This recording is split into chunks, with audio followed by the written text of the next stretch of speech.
Order. Pursuant to the New Jersey Open Public Meetings Act, NJSA :10:4-10, adequate notice of this meeting has been provided by advertising such notice in the Home News Tribune, the Asbury Park Press, the Ward Office, the schools, and on Cablevision Channel 118, Verizon Fios Channel 24, and by filing such notice with the Township Clerk. The meeting was scheduled for Tuesday, December 20th, 2022. The Board will take formal action on payment of bills and other agenda items. Joe? Thank you, Mr. Weber. The Old Bridge Township Board of Education acknowledges that the law of this state establishes that members of the public, including members of the board, have the right to record public board meetings using audio or video recording devices, provided that that act of recording does not interfere with the business of this public board meeting. Therefore, the board makes it known that any such recording is to be considered the private recording of the individual and in no manner represents the official record of this board. The board therefore takes no responsibility for such private recording and completely disavows any future use. Ms. Burns? Present. Ms. Callie? Present. Ms. Francisco? Here. Mr. Giordano? Here. Ms. Lent? Present. Mr. Marqueta? Here. Mr. Slade? Here. Mr. Silikowski? Mr. Weber? Quorum exists.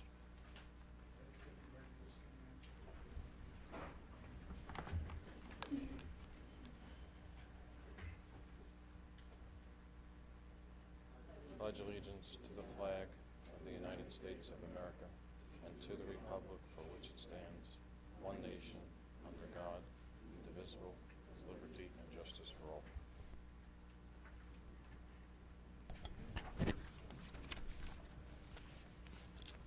I'd like a moment of silence for, in memoriam, move the board acknowledge the death of Lawrence Redmond, former board member, and Lucy Kurtz, paraprofessional, and express its deepest sympathy to their families and friends.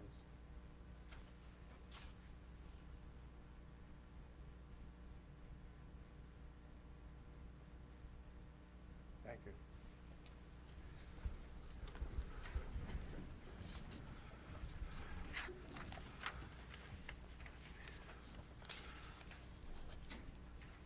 Approval of minutes.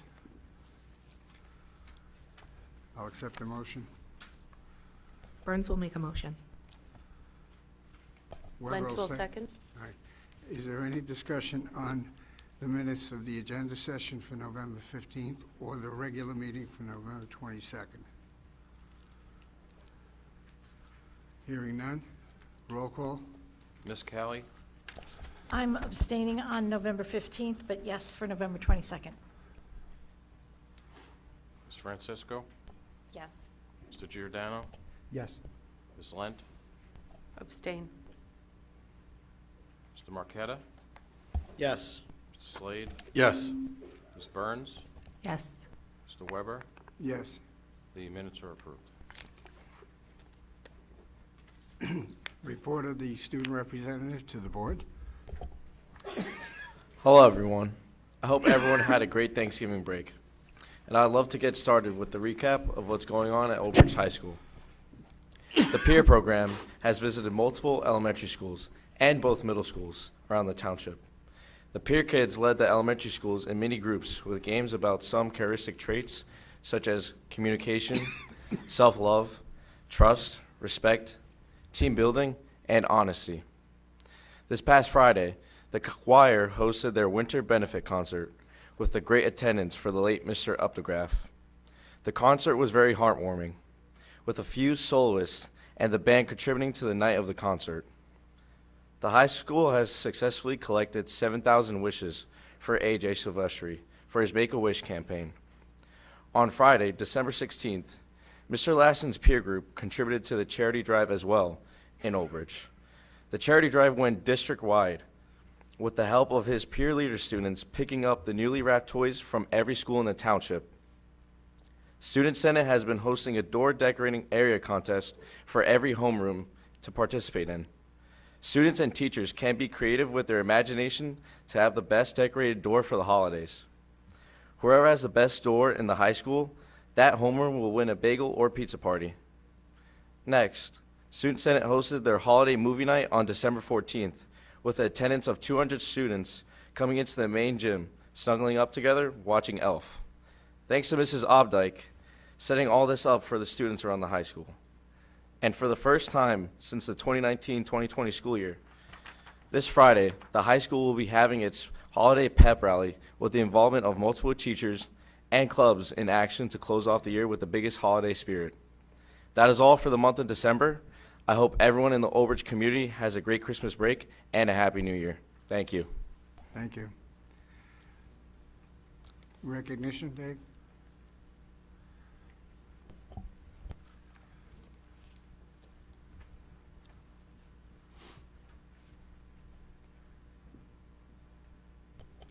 At this time, can I ask Ms. Shaman Lowe to join me at the dais, and our Director of World Languages, Ms. Anahita Keeler.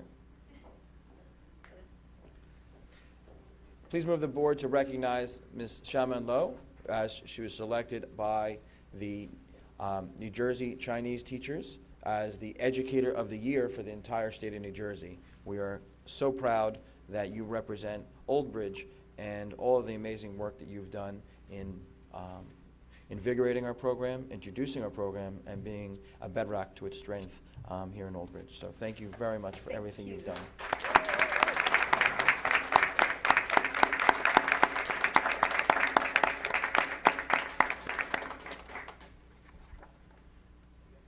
Thank you. Thank you.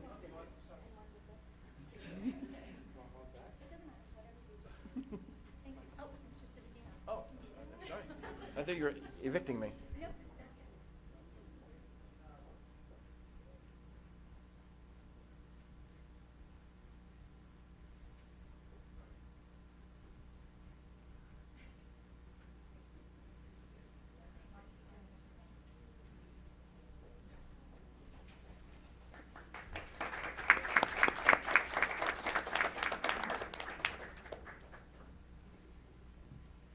No other recognition, Dave? That's it. All right, superintendent's report? Yeah. Motion to approve recognition. I'll move it. Is there a Lentil, second. Any discussion? Roll call? Ms. Francisco? Yes. Mr. Giordano? Yes. Ms. Lent? Yes. Mr. Marqueta? Yes. Mr. Slade? Yes. Ms. Burns? Yes. Ms. Callie? Yes. Mr. Weber? Yes. Resolution 1 passes.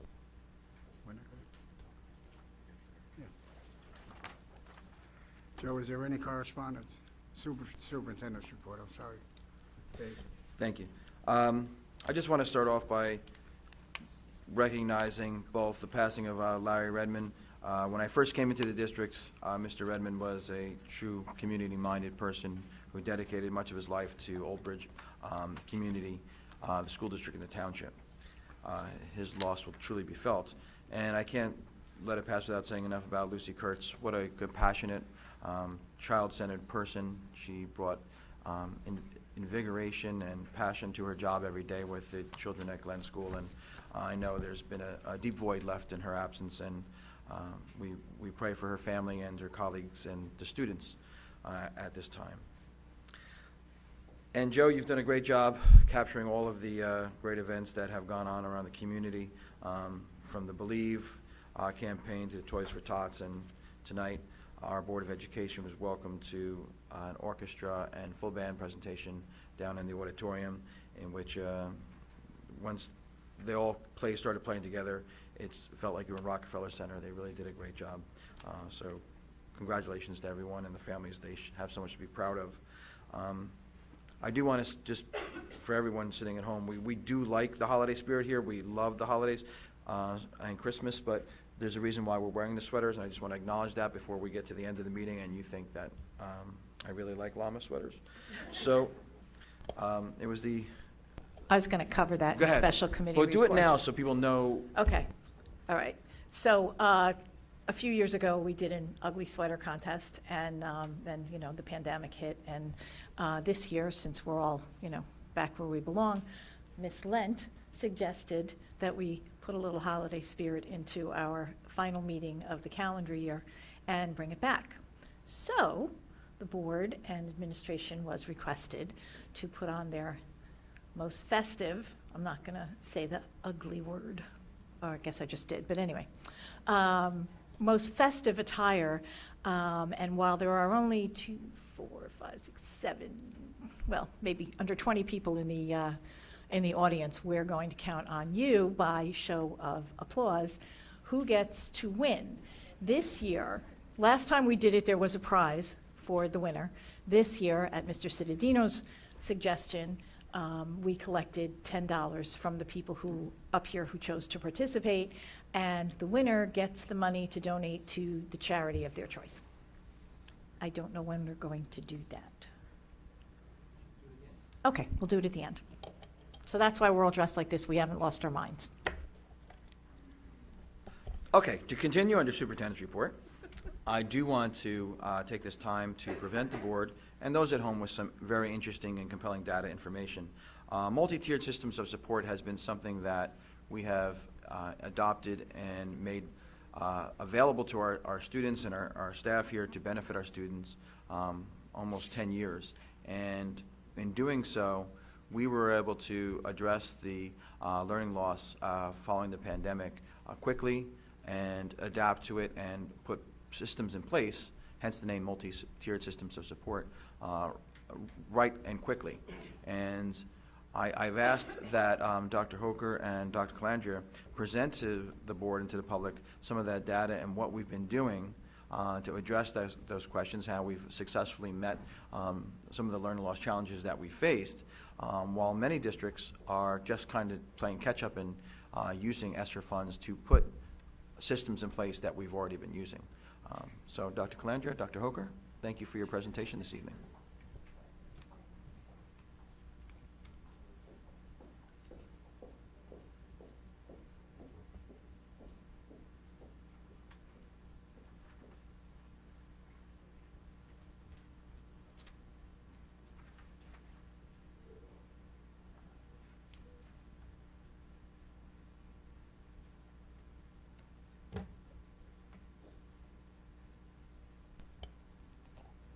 Good evening. Welcome this evening. I'm Dr. Kathleen Hoker, the Assistant Superintendent, and I have with me Dr. Caitlin Calandria, Supervisor of Intervention Services. Tonight we will share with you our multi-tiered system of support and the journey our district began almost 10 years ago.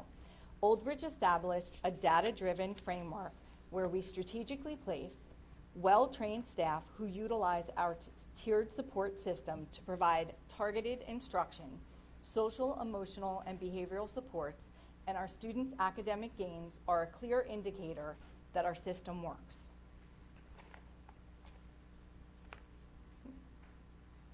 We will go over what is MTSS, the journey in Old Bridge, the early years in the foundation, the framework, and the power of data-driven decision-making. Thank you. So before we can really get into our journey and where we came with this process, it's important to understand what is a multi-tiered system of support, right? What does that actually mean when we think about that in our schools? So I always like to compare this to the medical model because it's easy for everybody to understand and kind of translate it over to. When you think about, you go about your day, you're try to maintain your health and overall well-being. You go to your general practitioner to get your checkups, and they would address any needs at that time. Typically, if you're doing okay, you're able to kind of maintain your health based on just the typical day-to-day things to keep yourself healthy. If something's amiss and not going great, they might you would still work with your general practitioner at that time to address those needs. Maybe they say eat healthier, exercise more, maybe they would prescribe a medication of some kind. The concept translates over to education. That first tier is your general education teacher, right? So they're working with all the students, they're intervening when things pop up and students start to struggle. They start to immediately implement different interventions in the classroom to help students to succeed. When we think about When we're in, again, in that medical model, if you need something in addition to, they might send you to a specialist. So that's where our tiered systems come into play, right? So tier 2 is really still a preventative component. We have intervention teachers that come into play, so those are our specialists, and they're applying additional interventions in addition to what they're receiving from the core instruction, so that you don't stop going to your general practitioner, you still have that service, and then you get some sort of specialized service with that the specialist that you go to see. So same concept with tiered systems. Statistically, we would expect about 80% of students, if you're thinking about normative data, to be able to be successful off of our core instruction alone without needing those additional supports. Around 10 to 15% of students may need that tier 2 level of support, again, still in a preventative model. And then going into tier 3, about 5% of students might need that level of support, which if you translate over to the medical model, you're still seeing that general practitioner, the specialist, but then you might need even further specialized supports, or the frequency and duration of what you're doing or what the student's receiving in terms of their intervention is increased. This is all in order to address the student's needs at every single level. So what the student needs is what they get. So that's what when we think about tiered systems, that's essentially what it means, and that's applying it to the academic side of this. And you might know that as our response intervention program, but when we say multi-tiered systems, it's because it's all encompassing. So that can mean your behavioral, social, emotional, and everything in between. Within this system, assessment is used to guide our decisions on everything that we do, and throughout those tiers, assessment might increase, and we'll go into that in a little bit more detail as we go through the presentation, but that's essentially our navigation, right? And again, you're not going to be prescribed a certain medication unless you know and it's been measured that you need that. So that's the same concept with education.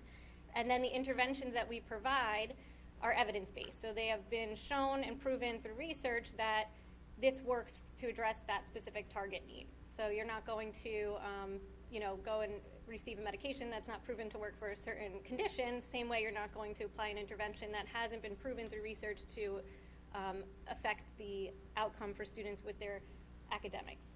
And then ultimately from there, what we do with our staff and the professional development that's recommended from the data that we get for the district level ultimately equates to what type of professional development resources, different programs that we use with our students for the teachers.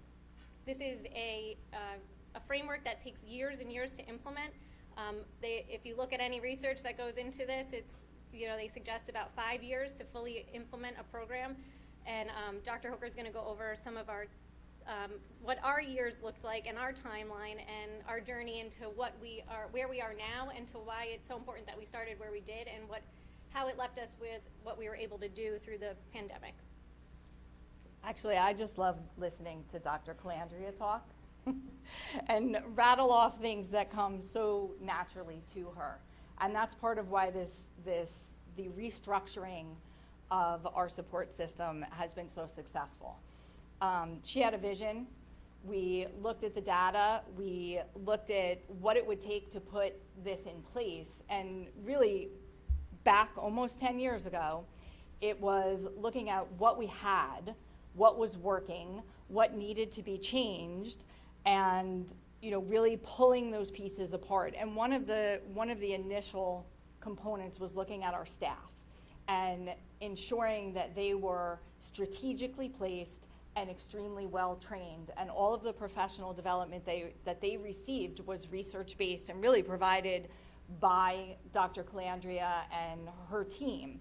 The staff members that went into these intervention positions became really the creme de la creme. They started learning themselves and teaching their colleagues. So putting those components into place, the right staff in the right locations with the right numbers, took time and evolved as we went. And it's years of training, and we've talked about it recently that while she's developed the program and we've put so many things in place, it's so well structured, it could continue to run as new staff come in, and we've seen that happen. But we spent the first couple of years training the staff, putting the interventions in place, putting the timelines, designating specific time during the day of when intervention services could be provided. One of the things that we've noted, and this will come up a little bit later, our intervention services are not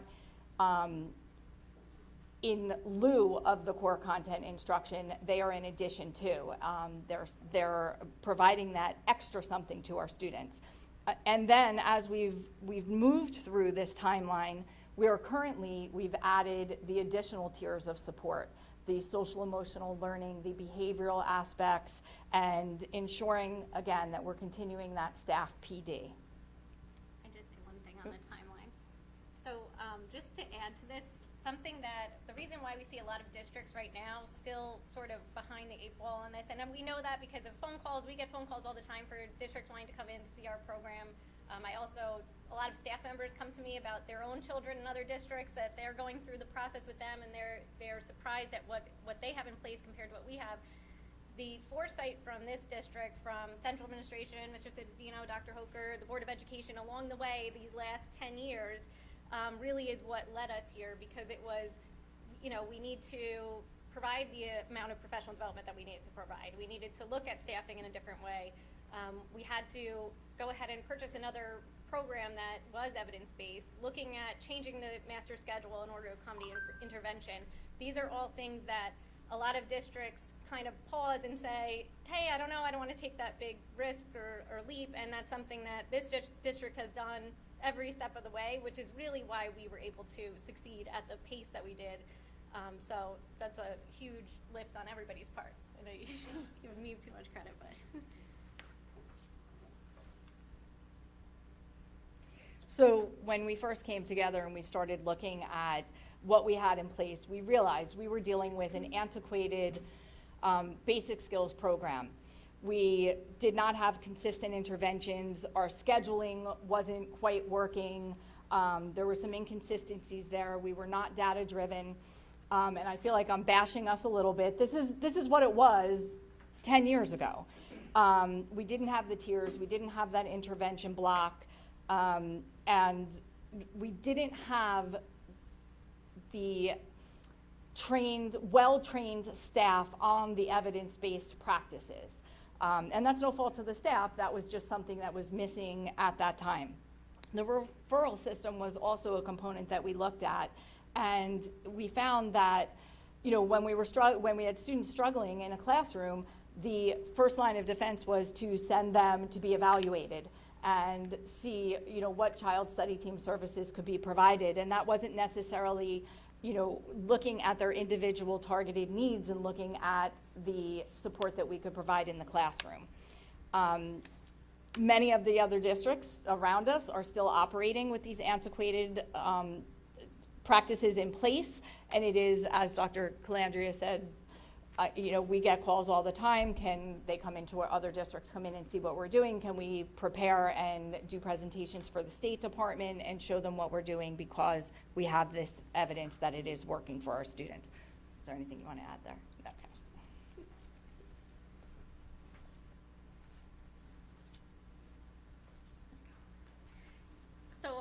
So fast forward to, what does this tiered system look like when you take all of those pieces and you start to restructure them in order to have something more effective? So the main thing with having that referral system and then the intervention system actually communicating with each other. So when you put a tiered system in place, all of that starts to work together in tangent. The biggest piece of that is driven by data, and then we have monthly data team meetings. So you'll find that teachers meet monthly to talk about students, to look at data, look at progress. Mostly at those meetings they're looking at individual student data and progress, but we also have components of the framework that allow for building level data discussions, which we'll talk about too. Universal screening is essential. That's really what has given us so much data over the years. It happens 3 times a year for all students, no matter what the level of intervention that they need. This is just not only for students when we're trying to recognize whether or not a student's struggling in a specific target area very quickly, very early on, right when it starts, but also student strengths, right? So if there's students that need some more individualized attention for what strengths they have, we want to be able to prepare for that too in the classroom. The type of data that we're using and the different tools, we've made decisions based on the tools that we've chosen to make sure we're looking at the Big 5 of reading, looking at fluency measures, not just using computer-based assessments without having any one-to-one assessments. It's really important when understanding whether or not a child's able to read and to the depth of that. And this allows us to accurately identify. So like I said before, if you think of the medical model, if you diagnose something wrong, then you're going to provide the wrong medical intervention. Same thing with academics. We need to get that right. And the way we do that is with data. So you'll see student individual components, which will go into the individual assessment plans now to kind of look at. When we look at individual student intervention plans, we get a baseline, right? So we look at that target area. We say, this is the area that we notice there's a deficit. This is what we're going to target, and we'll have a baseline. We also set a goal because we need to know where we're going, right? So about 6 to 8 weeks are the cycles. We'll look at what would typical progress look like 8 weeks from now. And then we aim for a higher goal because the whole point is to try to close that achievement gap, right? So if you just set a goal that is just typical growth, then you're not going to actually get that student closer to grade level on that particular target area. Within that time frame, we collect additional data points. And the reason that we do that is because there's outlier scores, right? So if you only had 1 or 2 data points, if one of those an outlier score, you're not going to have accurate information. So we collect data more frequently as students move through these tiers in order to look back and say, okay, the overall trend is this or that. And we'll look at some examples of that within this presentation as well. Then within that model, the actual amount of intervention, when I said evidence-based, it's not just having an evidence-based intervention, it's also what does that call for, right? So if the student's struggling to this degree, they might need 5 days a week of 45 minutes in addition to the core instruction of that particular intervention in order to achieve grade level standards or to make growth. And some students don't, and that is also an indication to us that that child might need a child study team evaluation at that point, right? Because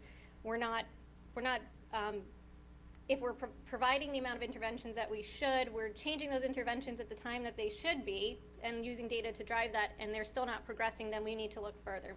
Potentially, maybe they do have a disability that's undiagnosed that we have to look at. I think that's all I'm going to say for this slide, yeah.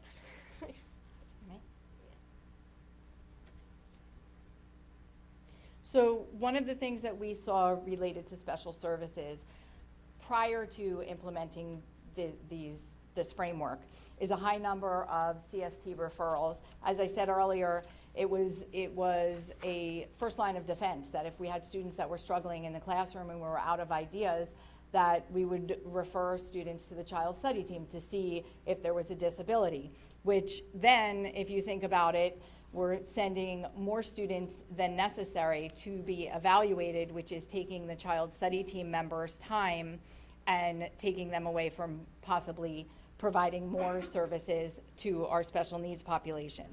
We had a more reactive approach in helping struggling learners, trying to offer them supports later on rather than earlier on, where we could provide those targeted interventions and get them back online at grade level so that they could move along as expected.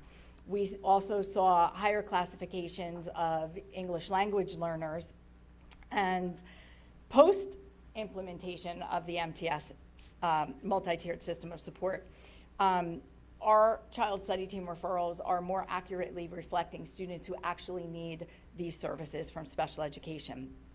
Our data team meetings are really an incredible sight to see as we have this team of staff members come together and really analyze all of the data that we have and looking at and collaborating over what are the next steps to provide the targeted interventions to services. We also use a consultation process now. We have so many resources in the district, whether it's OT, PT, speech, behaviorists that can come in to help our classroom teachers with interventions, and we're actually utilizing those now at a greater level. We're using the response to intervention model to provide those services in the classroom. This is just a snapshot of where we are with referrals, and this is, again, a snapshot, a short period of time, but from the time that we started implementing response to intervention in grades 1 through 5, we were averaging 119 referrals for child study team evaluations, and you can see, based on the grade levels, those numbers and those averages at each of the grade levels. As we have moved through those first few years of implementation, we dropped down to about 60, and we've stayed around that range, which is why we didn't add those additional years in. We're averaging about 60 a year in the various grade levels, but we are more accurately identifying the students who actually need services from special education, and we are more accurately defining the needs of the students who can get those additional tiers and services within the classroom.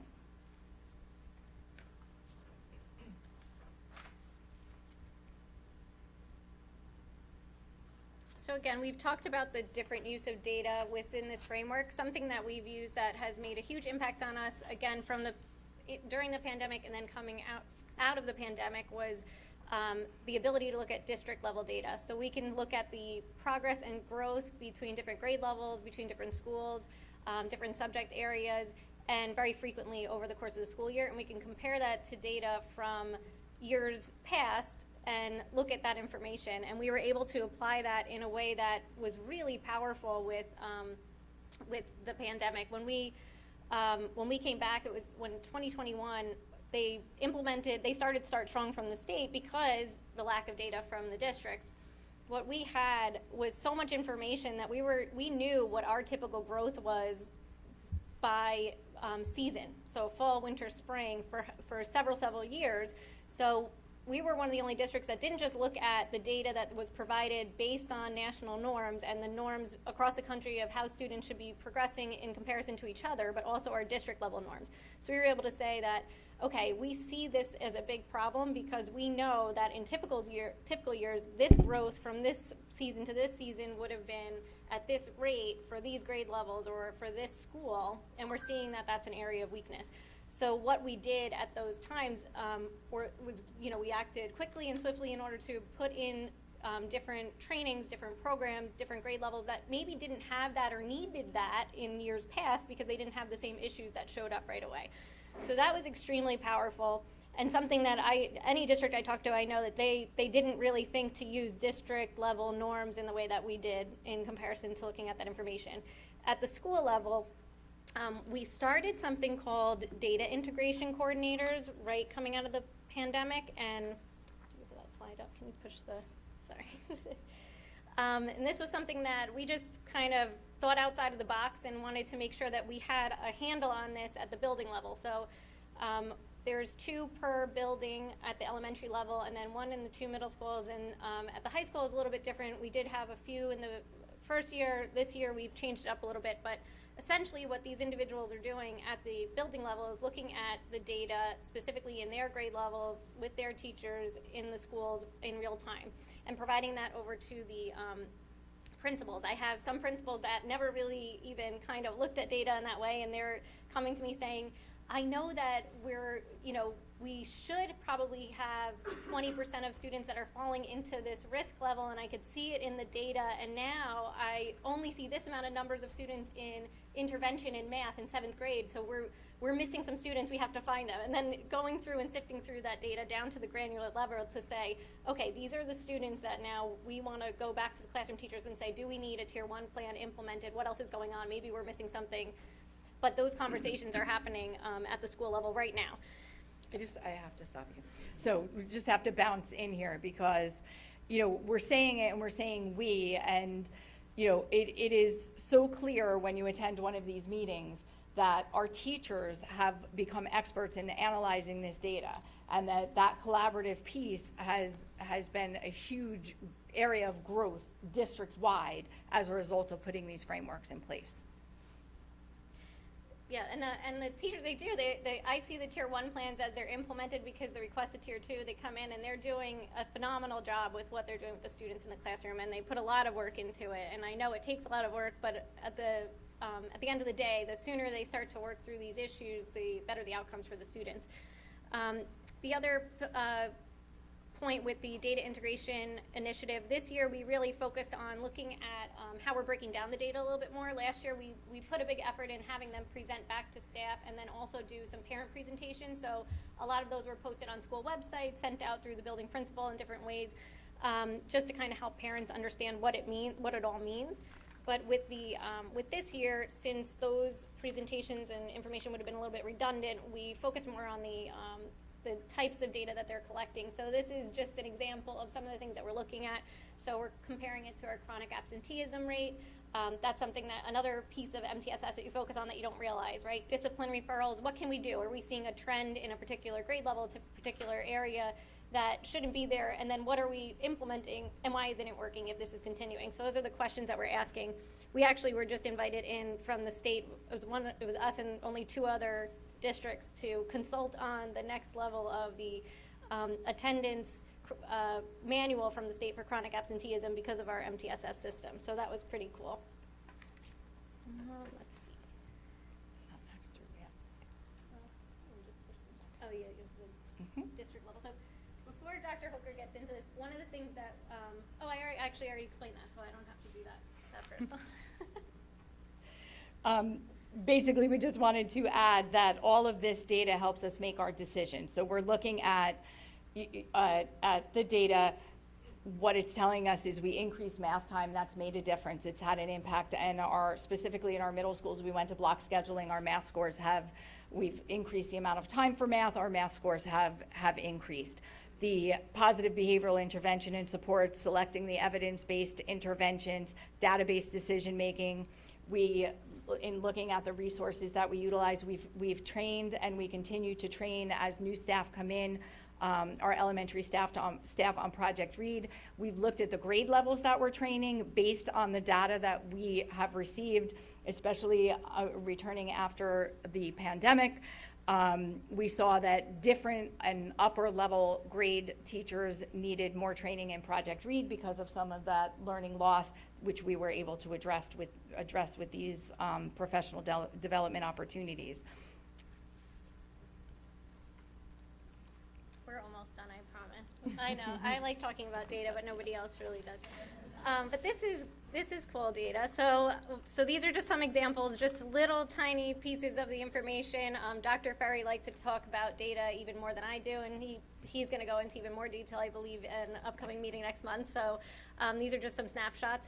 But they're just, for example, in 21-22 last school year, one of the things we noticed right away, first grade, we only had about 45% of students on grade level in reading. By the end of the school year, we were up to 72%. Again, 80% is statistically where you want to be, so we saw a huge gain there.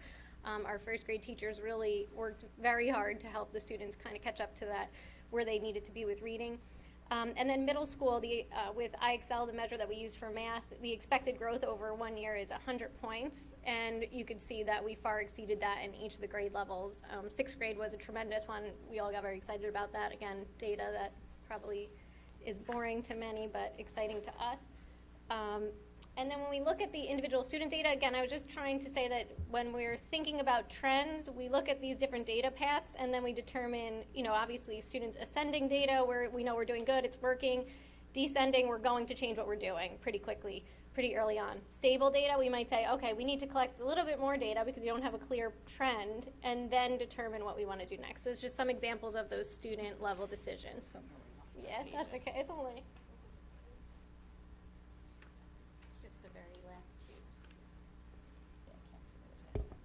So one of the additions through the supports is adding the behavioral supports and the intervention.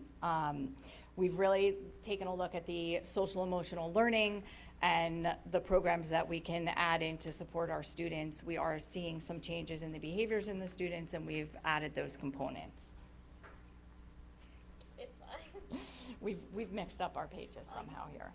So some of the additional supplemental services and supports that we've provided, and I certainly am a huge advocate for our district coaches. We have a math coach, we have reading specialists in district. They've been a huge support system for our staff in being able to add some of those additional interventions that benefit our students. We've added before, after school and summer programs through Title I, Title III, and ESSER.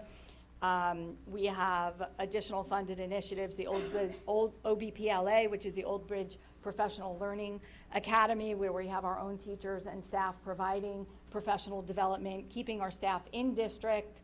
Oftentimes it's difficult to find professional development opportunities outside of the district, and having our own experts provide that here has really been a benefit. We have our attendance coordinators, and we've added our maker spaces and STEM environments at all of our elementary schools, and of course, we're expanding those to the middle and high school. Just with the ESSER supplemental programs, we pretty much were one of the first districts to implement the after-school programs. We did that K through 12, and we've done that every year since. In the summer, I think people are really going to miss them when they're not there. But just in addition to the middle school, because we noticed that there were a lot of students who just needed help with homework, but didn't necessarily need targeted interventions or supports, not struggling learners, just needed help with homework. So we implemented a component to the ESSER program that's for any student, and they could sign up in the beginning of the week. We have about, I think last week in Salk, almost every day that we offered it, because you can't offer it every single day, depends on staffing. But it's around 1 to 3 days a week. 40 7th graders showed up, almost every day. We see a tremendous outcome from that. So just something that was an addition this year that we really were impressed by. So students come, they show up just to get the homework help. I think that's it. Thank you.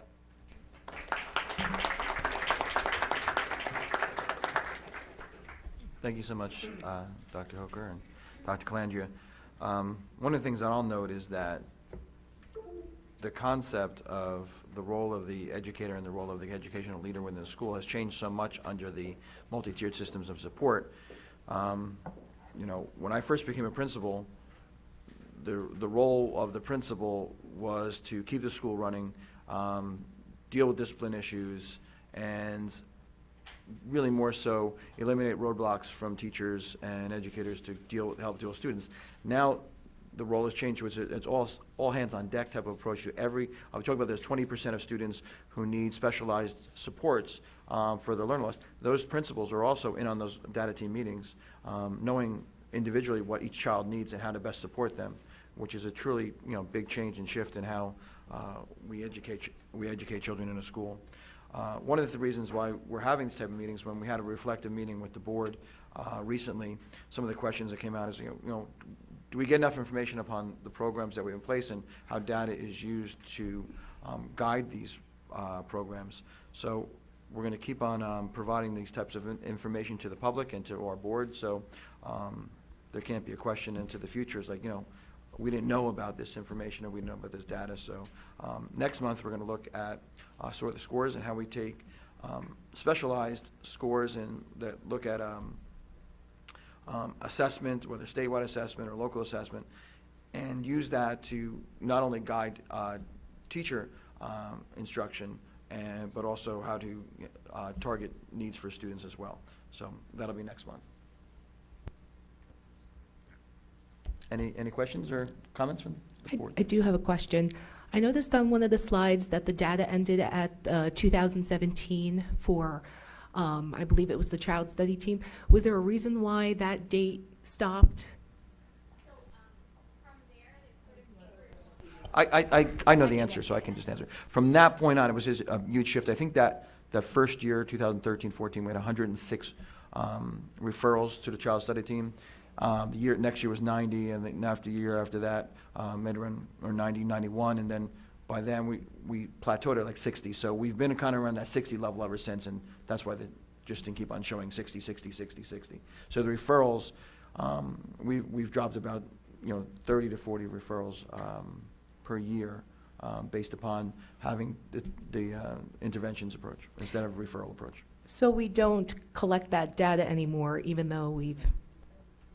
No, we still collect the data. We just didn't show you years of 60, 60, 60. Okay, thank you. Yes, monthly we collect that data. I certainly would like to attend one of these data meetings because I've been a data person all of my life. And my daughter had the pleasure of being in school with Dr. Ferry at Cheesequick when he was at Cheesequick. So I know what his ability is, and I would be very anxious to attend one of those meetings. We'll set that up for you. I do have one more comment, too. My daughter asked me why I didn't sign her up for the ESSER program, actually, and I told her, well, the data didn't support it. And she goes, well, my friends go, so now I want to go. So it's a big hot spot, too.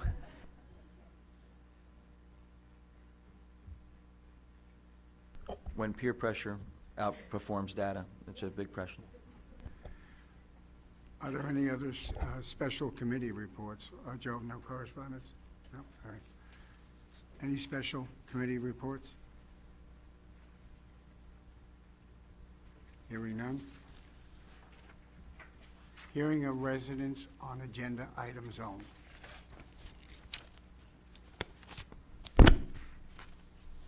Seeing no hands, we'll move on. Policy, items one only. I'll move it. Is there a second? Lent will second. Discussion? Can we separate one for discussion? The bylaw 0167? Yes. Okay, so I've thought a lot about this particular bylaw policy over the last couple of weeks, and while I fully understand the reasoning behind the suggestion for it, and what I'm speaking to in particular is lowering the amount of time for non-residents of Old Bridge to be limited to 3 minutes of speaking for the hearing of the residents. I think that we're walking a really fine line on restricting free speech. So I think ultimately we are a public entity, and these are our public meetings, and we want everybody who attends these meetings to feel comfortable and also have the same opportunity and time frame to speak. So I'm sort of rethinking that particular aspect of this bylaw. Any other discussion? So we'll separate it for voting. Yeah. Go ahead, Sal. Oh, no, I was just gonna say, the pre-facing seemed a little bit too much. Like, the pre-facing, like, people should just come up and, they wanna say who they're affiliated with, then that's okay. That's it. Okay. Yeah, I would just like to add to what Elena said, that I also believe that it's restricting the freedom of speech, especially considering that we're a public entity. We have people that could come that are elected officials that live outside of Old Bridge that may want to come to the meetings to express how they feel about anything. Or if there is a child whose grandparents live in a different town and they want to voice their concern on a particular curriculum that's being placed or something that the child did, I feel that those parents should have, grandparents, family member, anybody should have the same amount of time as a person that lives within the district. I don't think it's necessary to have this, so either we're going to do 3 minutes for everybody or 5 minutes for everybody. I don't think that taking away from one person because they don't live in Old Bridge is necessary. So, thank you. Chris, I would ask for clarity on exactly what the time limits are for this truncated thing that's shown. What the current version proposes is to keep it at 5 minutes for Old Bridge residents and Old Bridge employees, whether or not they're residents, and to reduce it to 3 minutes for people who are neither staff members nor residents. Okay. So a yes will limit it, and a no will not No, limit it. it's a question of whether or not this version of this bylaw is accepted by the board. So a yes is to adopt it as presented, and a no is to send it back to the policy committee. Okay. But first, you need to vote on everything Right. else, because this one's separate. Okay. All right. Can I say something? Yes, you may. Since this was back in October and it's gone back and forth several times with the committee, I'm not exactly sure where the differential in the time limit came, but when this part of this policy was first suggested, it was after a meeting where it was abundantly clear that there were non-residents coming. The majority of the people who came up to speak were actually non-residents, and then we had non-residents coming to our strategic planning meeting. My thought on this policy was just that it should be made clear, and I don't necessarily one way or the other, I guess everybody should. I mean, I don't know what Mr. Marqueta meant about elected officials, because if you're an elected official in this town, you have to live in this town. But you might be an elected official somewhere else who has a say, you know, who thinks they have a say on what we're doing. But regardless of that, I don't think it's imperative that they have less time or that residents, parents, and staff have more time than non-residents. I think the crux of the suggestion for this change in policy was that it would be clear to board members as well as the rest of the public that as speakers come up, where they're coming from. You know, I'm a parent, or I'm a resident, I'm a taxpayer, I'm a teacher, or you know, a para or a staff member, because it's important that we know that, and also to avoid people coming up and saying, you know, my name is Jane Doe, and I'm speaking on behalf of another parent, but who is this other parent? Do they, you know, or another person rather, do they have a child in the school? I think that was the focus of the change in the policy, not necessarily the time limit. So, you know, as a member of the committee, I'm okay with everybody having the same amount of time. Ms. Callie, when I first brought this up, I completely agree in all of the other pieces in naming your first and your last name. We had said place of residence, not necessarily your address, but just that you live in town or you don't live in town, your affiliation, and also agreed on if you're speaking for someone else, who are you speaking? My only issue is with the amount of time, so I think we're kind of on the same page. Okay. Are any of those things that we just discussed in the policy as stated? Yes, all of the things that Ms. Callie just talked about are in the revised policy as presented. Okay. Any further discussion? Roll call? So, Mr. Weber, are we doing a separate roll No, call? we're this is doing on we're everything doing else. everything else Okay, at this point. Just want to be clear. Yes. So we're voting on everything except bylaw 0167. Mr. Giordano, Yes. Ms. Lent, Yes. Mr. Marqueta, Yes. Mr. Slade, Yes. Ms. Burns, Yes. Ms. Callie, Yes. Ms. Francisco, Yes. Mr. Weber. Yes. On bylaw 167, Mr. Giordano, No. Ms. Lent, No. Mr. Marqueta, No. Mr. Slade, Yes. Ms. Burns, Yes. Ms. Callie, I apologize. I have a question before I vote. If we're voting no on this, that means it's going back to be redrafted to change the time limit to be uniform regardless of whether or not you're a resident. No, it means it's going back to be discussed by the policy committee and sent back up with their revised recommendations. It may mean what you're saying, but it would depend what the policy committee wants to do at that point. But it's going back to the policy committee. It's not a dead issue. Correct. Then no. Ms. Francisco, No. Mr. Weber. No. Bylaw 167 fails.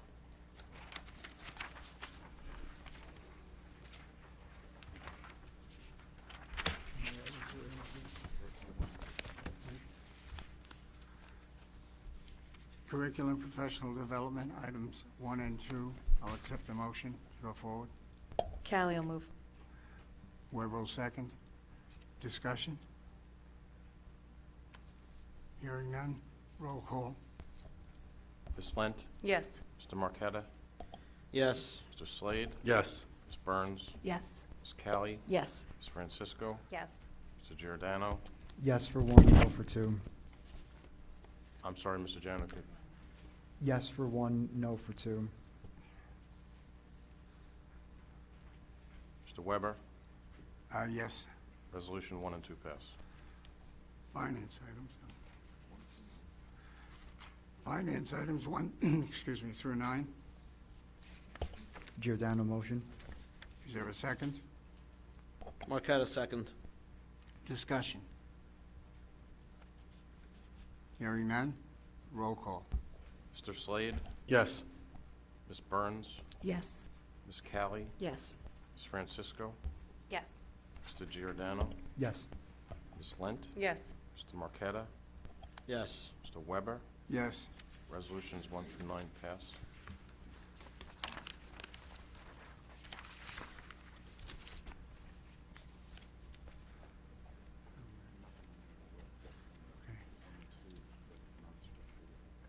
items 1 and 2 for non-certificated personnel. I'll move it. Is there a second? Lent will second. Any discussion? Roll call? Ms. Burns? Yes. Ms. Callie? Yes. Ms. Francisco? Yes. Mr. Giordano? Yes. Ms. Lent? Yes. Mr. Marqueta? Yes. Mr. Slade? Yes. Mr. Weber? Yes. Resolutions 1 and 2 pass. Item 20, non-certificated personnel, 1 through 6. Is there a motion to move it? Francisco Marqueta, motion. move, go ahead. All right. Who's first and who's second? Okay, and Marqueta will second. Mark, thank you. Discussion? Items 1 through 6. Hearing none. Roll call? Ms. Burns? Yes. Ms. Callie? Yes. Ms. Francisco? Yes. Mr. Giordano? Yes. Ms. Lent? Yes. Mr. Marqueta? Yes. Mr. Slade? Yes. Mr. Weber? Yes. Resolutions 1 through 6 pass. Item 21, non-certificated personnel, other, 1 through 7. I'll move it. Is there a second? Callie will second. Discussion on items 1 through 7. Hearing none. Roll call? Ms. Callie? Yes. Ms. Francisco? Yes. Mr. Giordano? Yes. Ms. Lent? Yes. Mr. Marqueta? Yes. Mr. Slade? Yes. Ms. Burns? Yes. Mr. Weber? Yes. Resolutions 1 through 7 pass. Item 22, certificated personnel, items 1 through 17. Is there a motion to move all 17? Lent will move it. Is there a second? Slade second. Discussion on any of the 17 items? Hearing none. Roll call? Ms. Burns? Yes. Ms. Callie? Yes. Ms. Francisco? Yes. Mr. Giordano? Yes. Ms. Lent? Yes. Mr. Marqueta? Yes. Mr. Slade? Yes. Mr. Weber? Yes. Resolutions 1 through 17 pass. Item 23, non-certificated personnel transportation, item 1 only. Lent will move it. Marqueta second. Okay. Discussion. The only thing I'd like to recognize, hopefully this makes our job a little easier with transportation because we're hiring a full driver. Joe? Okay. Roll call. Mr. Giordano? Yes. Ms. Lent? Yes. Mr. Marqueta? Yes. Mr. Slade? Yes. Mr. Burns? Yes. Ms. Callie? Yes. Ms. Francisco? Yes. Mr. Weber? Yes. Resolution 1 pass. 2. Yeah. Item 24, transportation, items 1, 2, and 3. I'll move it. Is there a second? Francisco will second. Is there a discussion on any of the 3 items? Hearing none. Roll call. Ms. Lent? Yes. Mr. Marqueta? Yes. Mr. Slade? Yes. Ms. Burns? Yes. Ms. Callie? Yes. Ms. Francisco? Yes. Mr. Giordano? Yes. Mr. Weber? Yes. Resolutions 1 through 3 pass. Item 25, supplies, equipment, and services, 1 through 5, 1 through 8. Is there a motion? Marqueta moves it. Lent will second. Discussion on any of the 8 items? Hearing none? Oh, sorry. Yeah, can you explain, Resolution 6 with the Promethean boards for Sandburg? Or like, It's the purchase of 32 Titanium Promethean boards for Carl Sandburg Middle School. I know, but I mean like, what exactly they use for, like specifically? Like, I never heard of them. So Those just are, curious. It's a Right. as you enter into modern classrooms, the chalkboard has been replaced with digital Prometheum type boards or Eno boards, or you might have called them smart boards. Prior to that, Same type of product, same type of delivery, just a different vendor and creator. And Thank you. until then proven otherwise environmentally more friendly. I would agree. Okay. Any other questions? Hearing none. Roll call. Mr. Marqueta? Yes. Mr. Slade? Yes. Ms. Burns? Yes. Ms. Callie? Yes. Ms. Francisco? Yes. Mr. Giordano? No for one and yes for the rest. Ms. Lent? Yes. Mr. Weber? Yes. Resolutions 1 through 8 pass.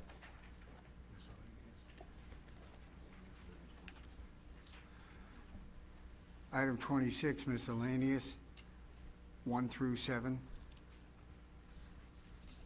Is there a motion to move it? Lent will move it. Is there a second? Giordano, second.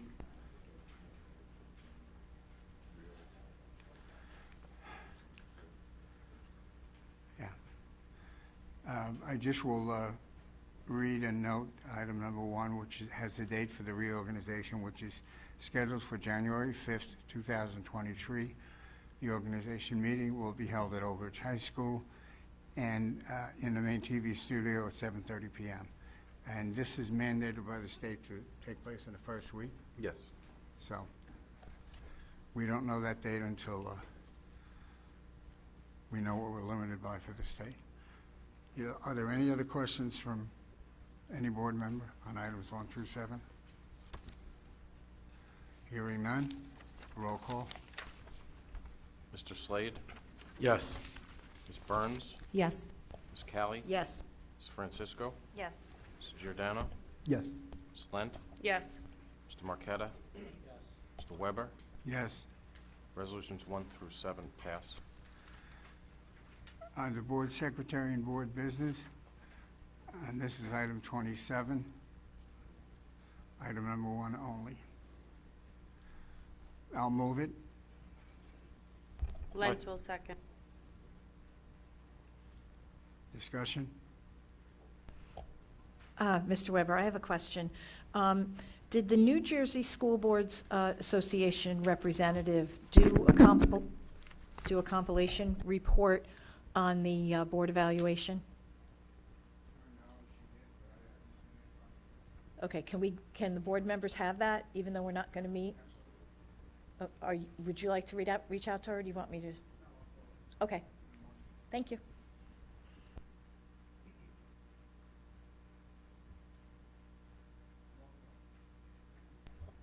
Ms. Burns? Yes. Ms. Callie? Yes. Ms. Francisco? Yes. Mr. Giordano? Yes. Ms. Lent? Yes. Mr. Marqueta? Yes. Mr. Slade? Yes. Mr. Weber? Resolution 1 passes.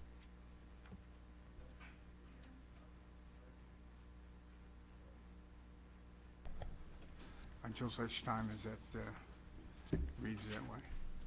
Yes, sir.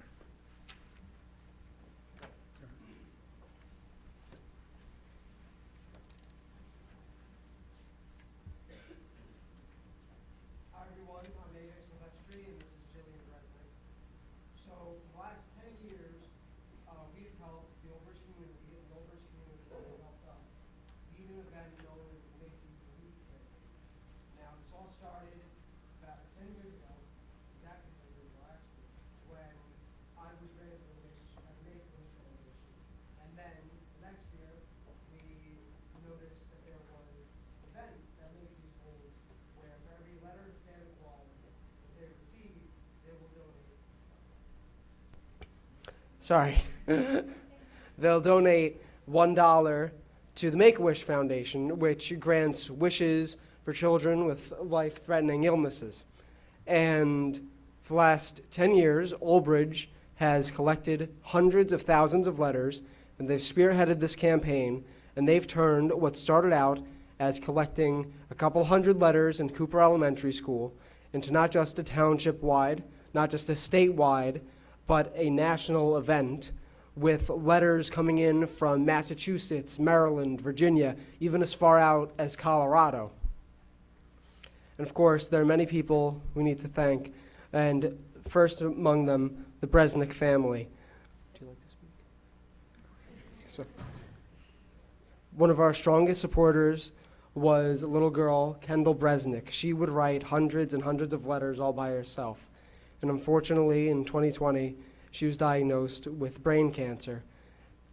Weeks later, she very sadly passed away, but she was granted a wish by the Make-A-Wish Foundation right before.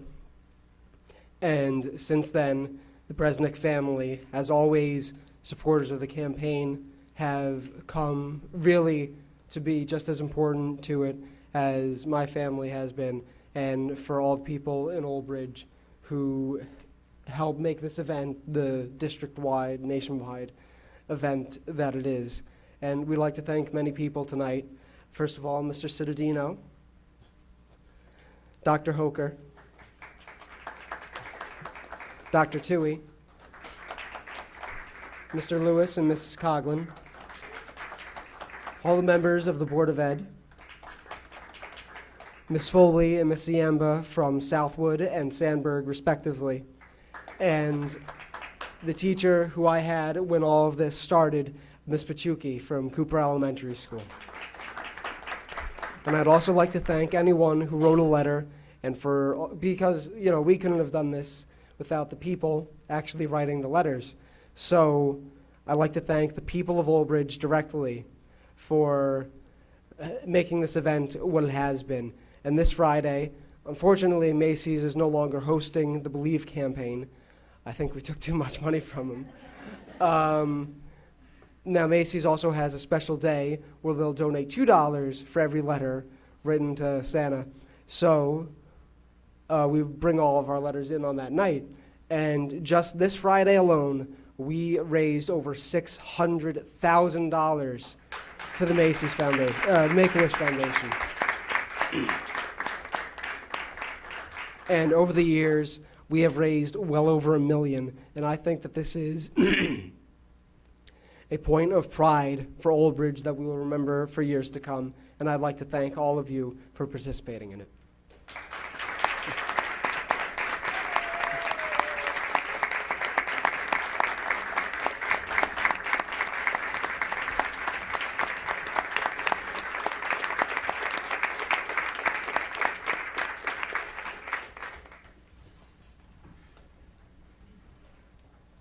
Is there anyone else who cares to speak?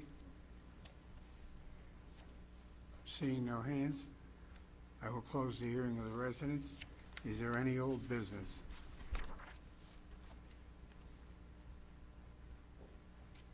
Hearing none, move on to new business.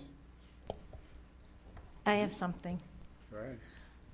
I just wanted to say a few words as this is my last official meeting as Board of Education member. Stop pouting. And I am nowhere near as good as Dr. Calandria or Dr. Hoker at speaking off the cuff, so my words are written.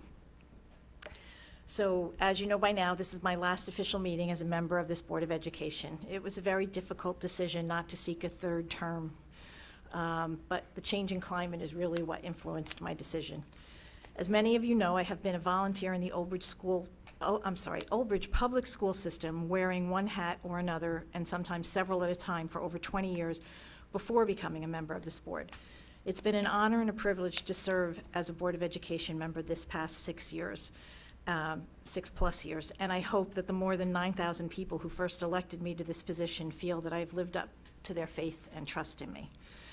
I think I just made the mistake of looking at Kelly, so I've enjoyed my time on the board, and in the past 6 years, I have worked with, learned from, and forged friendships with some of the most amazing and caring people I know, and I'm proud of the things we accomplished when we worked collaboratively together with this administrative team.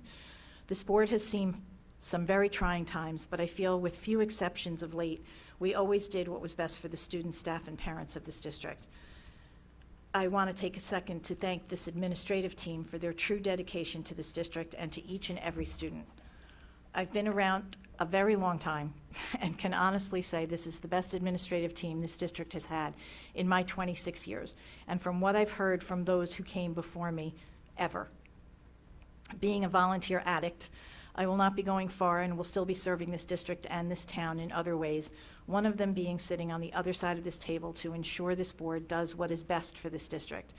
I will leave the board with this quote, and I hope they will remember this in the coming years. Being humble means recognizing that we are not here to see how important we can become, but to see how much difference we can make in the lives of others. I want to wish everybody a very happy and healthy holiday season, a great new year, and thank you from the bottom of my heart for giving me this opportunity to be of service to this great district.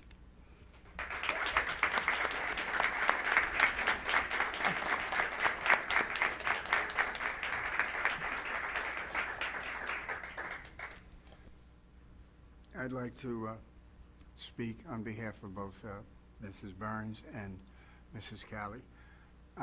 Jill, as far as I can remember, when the referendum passed in September 28th of 2001. I was the first PTA president you came to. Yeah, and you were on the committee prior to that. That committee was functional from 1986 to 2001.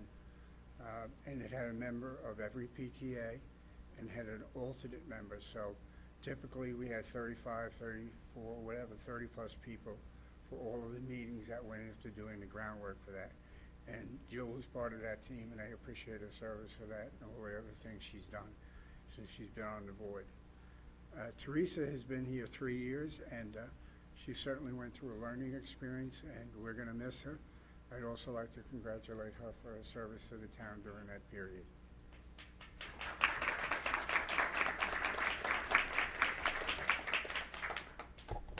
Anybody else have any? Yes, I do. I want to give a free plug. For those of you who don't know, I actually sit on the board for the Old Bridge Education Foundation as their vice president.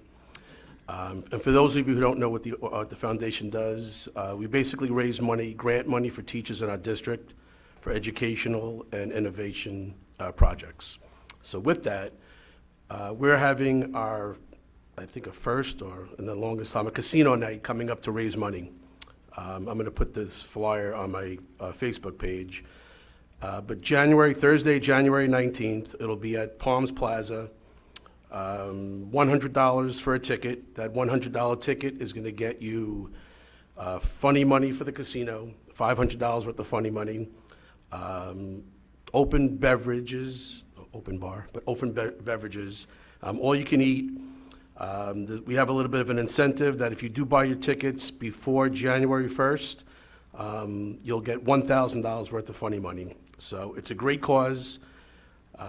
We've been raising the grants have been given out to possibly about up to $1,000 per grant. The exciting part about this casino night is actually the giveaways. We actually have 5 gifts that you'll be putting raffle tickets into.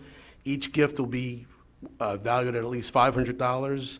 We've got a $500 Visa gift card, a 65-inch TV, a $500 restaurant board. What am I missing? A HP ProBook, which I heard was valued at close to $1,000, and also a Yeti basket. So instead of the typical tricky trays, it'll just be 5 juicy gift prizes worth $500 or more. So again, Thursday, January 19th, raising money for the foundation, which is just giving money back to the teachers in our district. So I appreciate that, and happy holidays to everybody. Anyone else? I did want to say something. One was to clarify my vote on the policy when we discussed it. Fiscal responsibility, making sure that the taxpayers, people in Old Bridge, are represented first when they speak, and that was one of the reasons for the time cut. Just a reminder about that.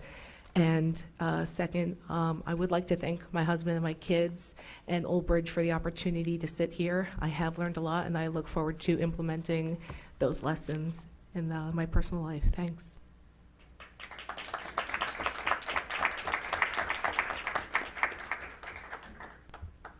Anyone else? Mr. Weber, Yes, go ahead. I just want to follow up on the esports program. Last week I shared that we had approximately 100 students who expressed interest. Just to give you a little bit further breakdown, We had 52 sixth graders, 43 seventh graders, and 16 eighth graders who participated in the interest meeting. And then between 50 and 60 who came for the 2 days of tryouts. The students who expressed interest in multiple jobs that can be on the behind-the-scenes team, which we're calling the Spirit Team. The breakdown was approximately 30% of the students who expressed interest are interested in video editing, being a you know what I'm talking about, statistician, a general manager for the team, and then approximately 20% of the students are interested in IT support, graphic design, podcasting, streaming, or being an event manager. There's multiple other jobs that are also a little bit lower on the list. These students, and the majority of these students, expressed an interest in being on the competitive team or being on the behind-the-scenes team. Several of the students who we had the opportunity to talk with were interested in some of the games that they might ultimately be able to play, but not the initial game that they're starting with for the winter season. One of the questions that was asked last week was how many students can be on a team, and that's a little bit difficult to answer because it depends on what game they're playing. So for the first round, they're involved in a game that is 3 students against 3 students, so we have 6 players, and then there's some backup players. But eventually, when they're playing more than one type of game, there will be more players. And our setup in the learning labs there are 10 stations for the actual competitive games, and that's at the middle school, and there will be 12 stations at the high school. But in addition to those competitive stations, there are Switch devices which can be played outside of that competitive realm, and any of the students who are interested in playing, and many of them were interested in the community game, which is the online version where they can basically like a club team where they can compete or play against other students without being in the competitive league. So they will have the opportunity to participate at different levels at varying times on different days. So there's a lot that is going to take place over the next couple of months as we go through this winter season, and then we can expand the number of games that they're involved in during the spring season and then into the fall season. Thank you. I had one other thing. Go ahead. We have in your packets, I put 2 flyers. We had our first Parent University workshop that was very well attended. We had over 40 parents who attended on December 8th. And our next Parent University workshop is Monday, February 13th. And this is on internet safety. It is going to be presented by Detective Kate Fion, and the presentation will focus on online privacy, inappropriate posts, cyberbullying, sexting, sextortion, online sexual solicitation, and technology tools for parents. And then the next in the series, the 3rd of the Parent University workshops, is college planning. Very helpful. We did host this workshop in prior years, and one of our own teachers is going to be hosting it again, Laura Labach, and that will be on Wednesday, March 22nd. And that information will go up on the website, but you have those flyers in your folders. We want to get that information out as soon as possible. Thank you. Thank you, Dr. Hofer. Is there anyone else? I would just like to say something really quickly. This is also my last meeting, so I just want to thank those who had the confidence in me to do this job. It's been an honor to serve our community, even if it's just for a little while. Grateful for this opportunity, and I have learned something from each and every person up here, and also from everybody who comes to our meetings and who has reached out to me in the last few months. So I just want to say thank you to everybody, and wish everyone a very happy holiday season, and I wish you lots of wonderful things in the new year.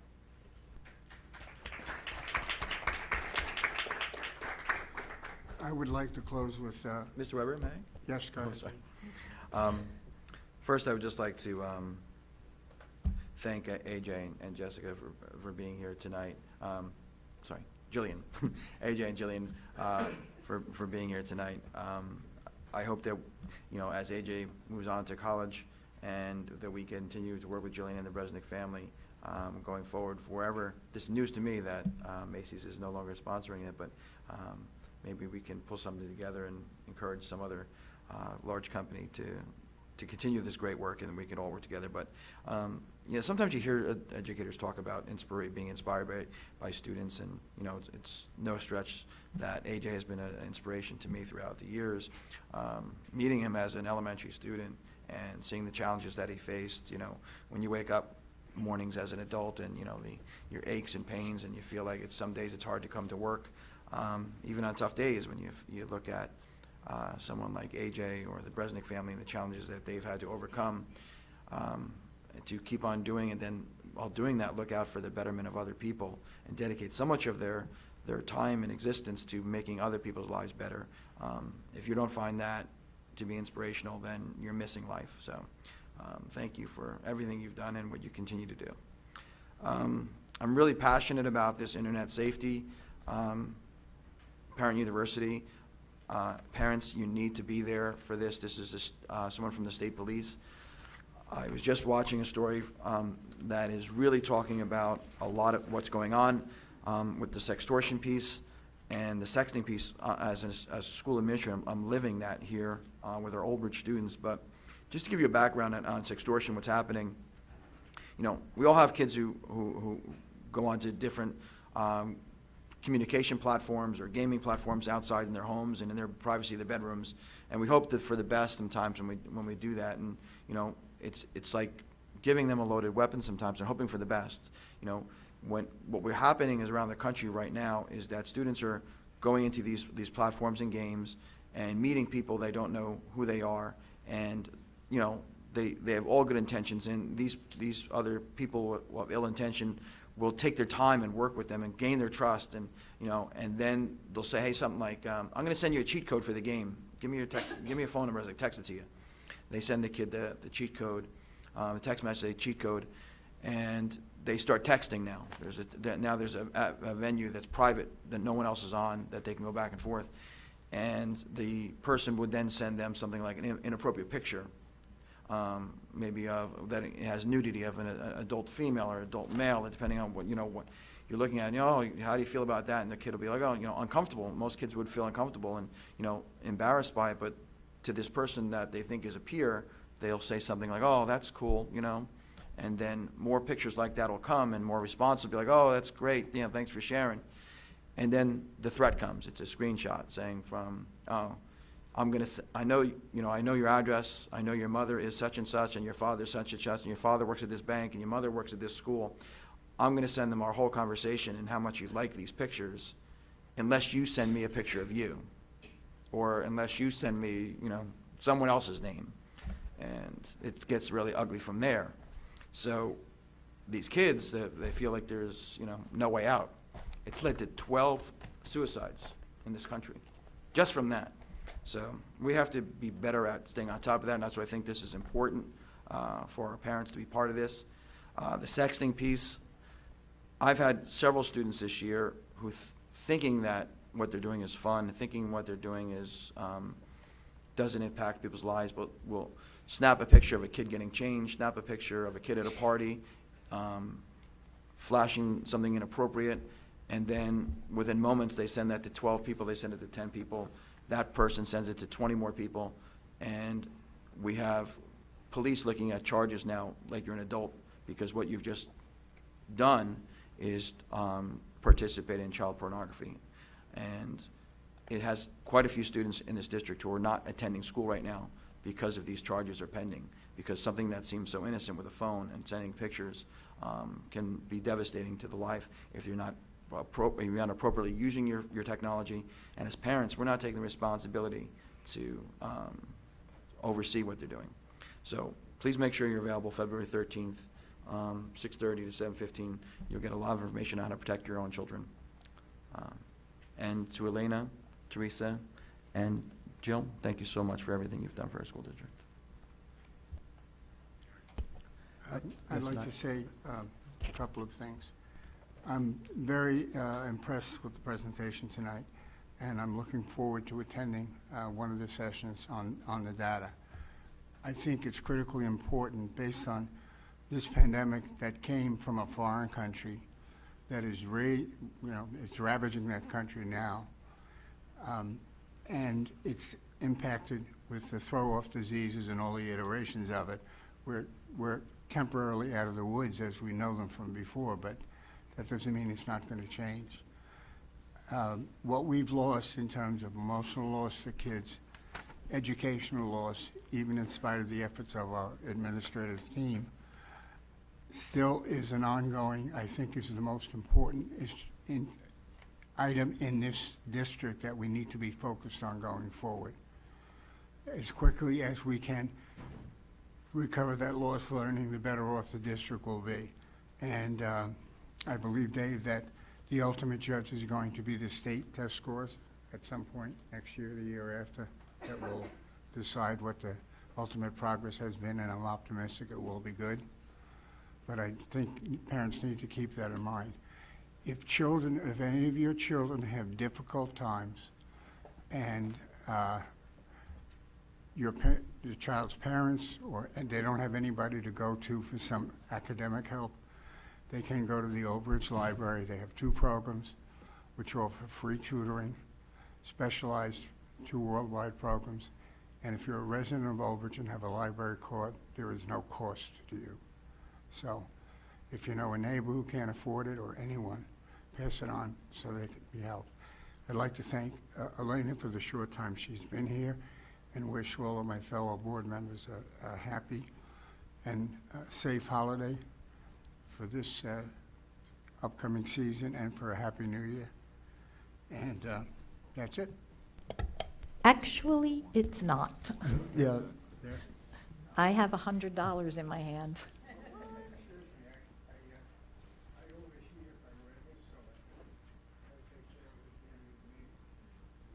Oh. He brought in a ringer.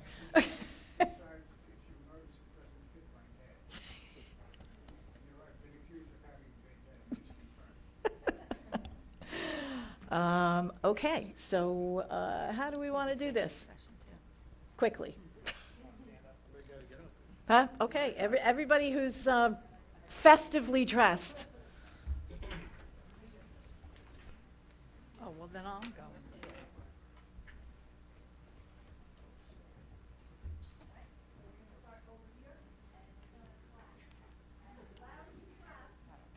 Oh, I don't need to be clapped for yet. Choose. I'm going to step out.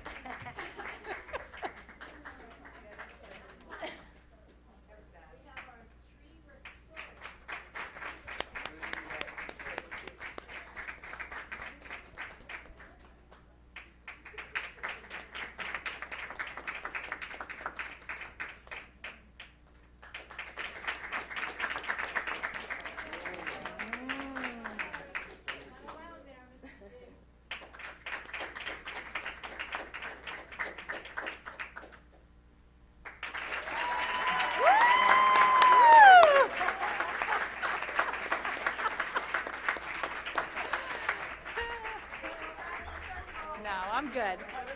Go right on.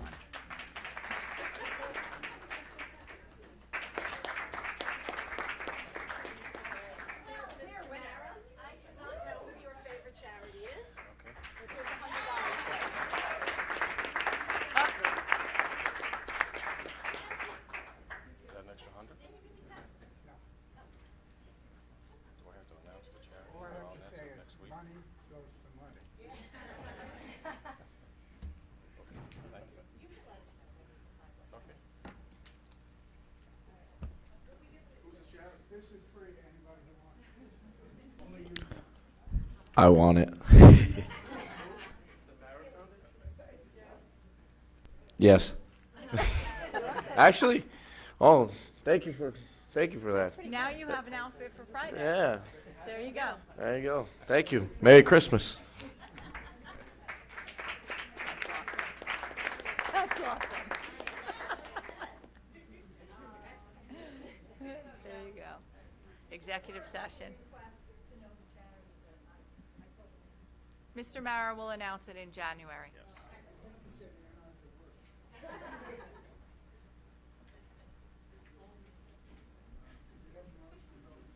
Oh, wait, sorry. I have some new business. I was actually going to remind Ms. Callie about that, so thank you for doing that. And once again, I want to thank Ms. Callie for her 6.5 years of service to the board, Ms. Burns for her 3 years to the board, and Ms. Francisco for her half year to the board. Good luck in your future. I know you'll all be involved with the district going forward. I also like to thank the town of Old Bridge for understanding my missed meetings over the past year, and I'm glad to say that that conflict is over starting next month.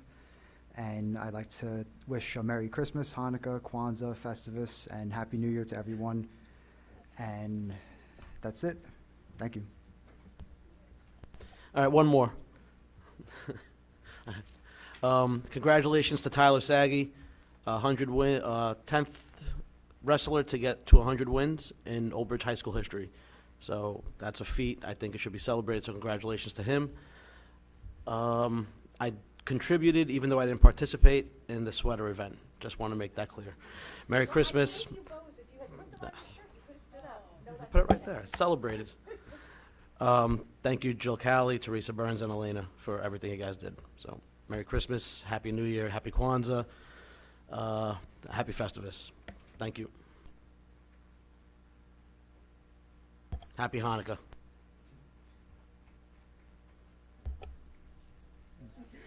Yes, we're going into an extremely brief closed session for confidential student matters. Number one. Need a motion. Francisco will second.